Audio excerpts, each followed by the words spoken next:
As a kid, one of my favorite shows was Star Trek, the OG, the original Star Trek. Written, produced by a guy named Gene Roddenberry, I think. Anyhow, maybe many of you or some of you have seen that show.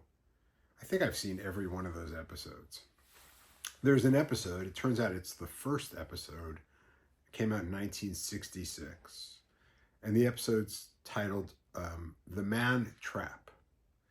And it features a being, I guess it's a monster, who can conceal its identity and appear as anything it wants to appear as. And in this case, it appeared, not surprisingly, as an attractive woman.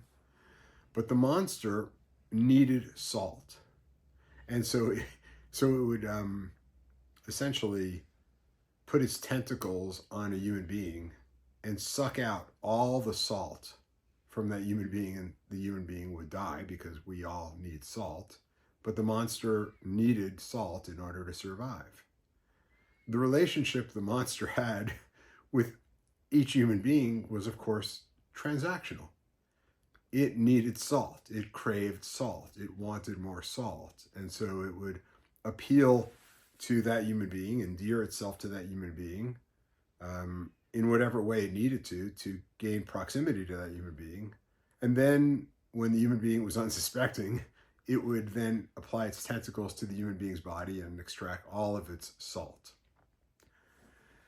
What does that have to do with this particular Friday Five? Is that I see that now because Roddenberry was an incredible philosopher, and all those shows had philosophical applications and underpinnings. I see that particular show as being metaphorical for transactional relationships. We all need things. We all need things from each other. And sometimes we want to gain proximity to people who have things, more things, money especially. And the relationships that we have to people that have money or can improve our lives by virtue of either hiring us, doing business with us, whatever it may be, is appealing. Perhaps for some, extremely appealing, like the salt creature. And I don't know, I think that there's a place for friendships that are partnerships, friendships where we can help one another, for sure. But I remember when I was in my position in the real estate lending business, and I was the dominant, largest lender in real estate. And there was a time when I might have been the only lender in real estate back in the early 1990s. And I was never lonely, okay? People were all kind of lining up at my door to gain proximity towards me. And there was a guy, well, I'll say a guy who had been in a similar spot a decade before me. And he told me, as long as you're dispensing money, you'll never be lonely. And the truth is you actually are always lonely because you know that the relationships you have are purely transactional in nature. The people that are attracted to you are there not because you're a wonderful guy, or they might find out you actually are a wonderful guy, but they're not really paying attention to that. They're there for a purpose. They want their form of salt from you. So I guess the point is, we all want to have real relationships. There's room for transactions amongst friends and people that are fond of one another.